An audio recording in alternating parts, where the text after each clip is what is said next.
Salut! Salut! Ça va bien? Ah, nickel, ça va, ouais. Nouvelle année, nouveau film. Nous voici en 1981.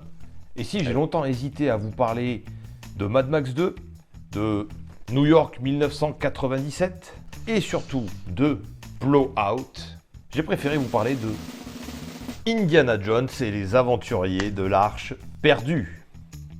Ta ta ta. Attends, pourquoi? Parce que d'une part, je l'ai revu il y a peu. Et parce que aussi, j'adore Harrison Ford. Et surtout, les trois films que j'ai cités juste avant, ils ont tous un point en commun. Ils sont durs. Mention spéciale à Blowout. Et en toute honnêteté, j'ai eu envie de légèreté, d'humour et d'aventure héroïque. Oh mon bichon, t'as pas le moral? Bon, t'as vu le temps qu'il fait dehors. Alors, ce bon Indiana, Encore une histoire imaginée par George Lucas. allant même prénommer le héros comme son chien. Heureusement que le chien ne s'appelait pas Tommy Lee. ou James Earl. Ou Et Toby. C'est bon, on a compris. Cherchant à consoler son bon vieux copain Steven Spielberg, à qui on a refusé la réalisation d'un James Bond, il lui file le scénar. C'est super, mais Steven, tu lui tends la main et il t'arrache le bras. Ah, il est comme ça, le Stevie, hein, puisqu'il souhaite embaucher Harrison Ford dans le rôle de l'aventurier. Mais George Lucas refuse. S'ensuit une violente bagarre entre les deux. Steven écrasa la tête de George. Pas du tout. Ça va pas bien. Merci. C'est- Au revoir. Après avoir envisagé plusieurs acteurs, dont Tom Selleck, Spielberg réussit à convaincre George Lucas et c'est parti pour un tournage dangereux. Ce pauvre Harrison a morflé. La chiasse! Oh, doucement quand même, on parle d'Harrison Ford là. Mais oui, le pauvre, ainsi que toute l'équipe, ont été victimes de dysenterie. Ce qui a quand même servi au film, hein, parce que cette fameuse scène là devait être une grosse bagarre, mais trop faible. Ou trop envie de chier. Après s'être concerté avec Spielberg, la scène a pris une toute autre tournure. Et c'est génial. Il aurait pu être mordu par 7000 serpents. Il s'est fait rouler dessus, provoquant une vilaine blessure à la jambe. C'est un dur métier. Oui, mais ça en valait la peine. Le film est un succès critique et public, allant chercher moult récompenses, dont 4 Oscars. Et surtout, le film permet à Spielberg de créer une saga culte qu'on a toujours plaisir à revoir encore aujourd'hui. Et même si je les connais par cœur, je suis toujours angoissé pour Indiana, multipliant les cascades et les situations périlleuses. Mais il est un vrai héros. J'irais même jusqu'à dire un super héros. Il y a le Dr Jones, le professeur beau gosse, bien habillé, avec ses lunettes sur le pif. Et puis il y a Indiana, archéologue aventurier badass et charismatique avec une toute autre allure. Un chapeau et un fouet. Bon, Bah moi ça me fait penser à Clark Kent, alias Superman. Mais oui, c'est exactement Vous ça. saviez pas, je donne des infos. Le film, c'est aussi une avalanche d'effets spéciaux numériques ou mécaniques, tous très réussis, ce qui a séduit petits et grands. Qu'on aime les films d'aventure spectaculaires, fantastiques, voire les films gore. Tout y est, et oui, gore. J'étais enfant quand j'ai découvert ce film, et certaines scènes sont traumatisantes. Et le contrôle parental laissait à désirer. Quoi?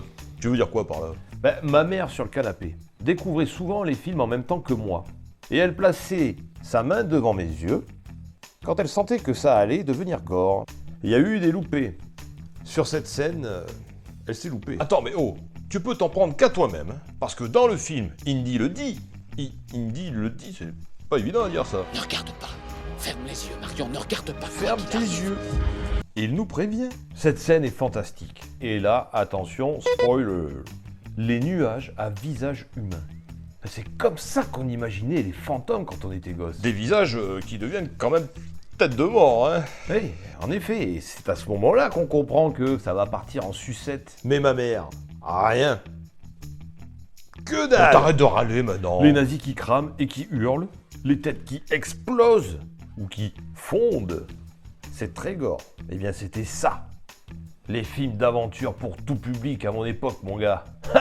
Mais oh, mais tu vas te calmer. C'était couillu quand même, faut le reconnaître. Je n'étais pas né en 1981, mais J'imagine les gosses de 7-8 ans C'est à cet âge que je l'ai vu pour la première fois. qui allaient voir ce film au cinoche avec leurs parents. Avec papa qui fume juste à côté de toi. Oui, c'était une autre époque. Pour finir cette vidéo, on va parler de la VF. Mais là, attention, c'est le coup de gueule. Oui, monsieur, je dénonce, moi. Et personne n'arrivera à me faire fermer ma... Oui, mon petit cœur. Ah, mais papa, il fait l'andouille, là. Bon, je m'explique. J'adore les VF, et j'ai toujours aimé les VF. Mais si aujourd'hui on fait très attention à toujours embaucher le même doubleur pour le même acteur, surtout quand c'est une star, exemple la voix de Brad Pitt, qui est aussi la voix de Keanu Reeves. Mais si Brad Pitt et Keanu Reeves jouent dans le même film, Excellente question. C'est vrai, il faut y penser. comment ils font? Dans le même genre, d'ailleurs, on a la voix de Ben Affleck, de Colin Farrell et de Joaquin Phoenix, qui est la même. En d'autres termes, Batman, le Pingouin et le Joker. Et c'est pour ça, à mon avis, qu'on a créé des univers parallèles. Mais que fais-tu du multivers si ces trois-là se rencontrent? J'adore l'idée, mais on s'est éloigné. Bref, Harrison Ford dans Indiana Jones a 3 voix différentes dans les 3 premiers films. Et j'avoue que ça me dérange. Ben ouais, c'est comme ça. Que l'acteur ait encore à cette époque des voix différentes sur les autres films dans lesquels il joue, à la limite, même si Harrison Ford c'est quand même déjà une star dans les années 80. Mais pas sur la même saga, voyons. Dans Star Wars épisode 4, 5 et 6.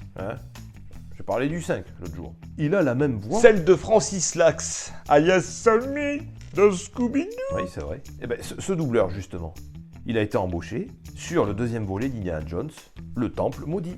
Et par la suite, c'est l'excellent Richard Darbois qui prend le relais et qui deviendra d'ailleurs la voix officielle d'Harrison Ford. Ok, mais en 1981, on ne pouvait pas savoir. C'est donc le grand Claude Giraud qui le double.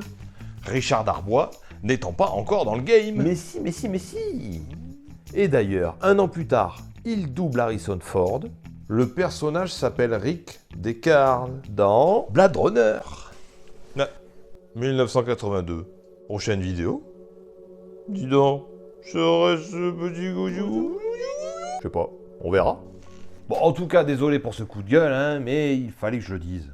Vous savez que je suis attaché à la VF, et d'ailleurs, j'aime chacune de ces voix.